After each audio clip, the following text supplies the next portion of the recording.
2800 militaires se sont entraînés cette semaine à Marche-en-Famenne. Ils viennent de plusieurs pays d'Europe et composent le nouveau groupe de bataille européen. Des soldats prêts à intervenir du jour au lendemain dans n'importe quel pays. Eric Van Deuys, Sébastien Dubois.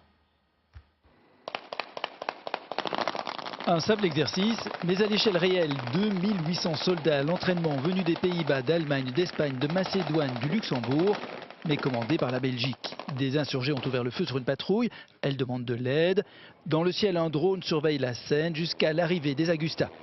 Un missile lancé vers les insurgés, puis interviennent les forces spéciales et l'arrestation des tireurs. Désormais, le groupe de bataille européen est opérationnel.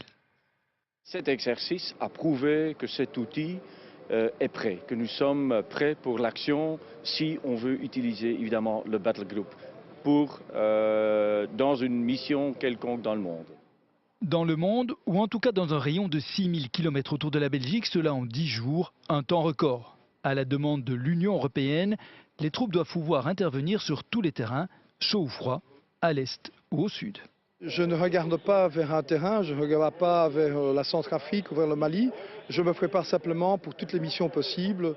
Les troupes disposent des matériels les plus pointus avec des groupes spécialisés, renseignements, infanterie, protection, aviation.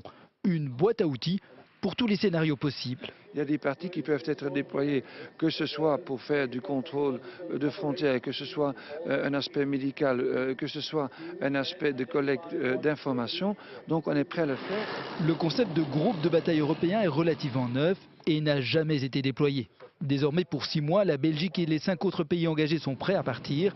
Reste à voir s'ils partiront effectivement.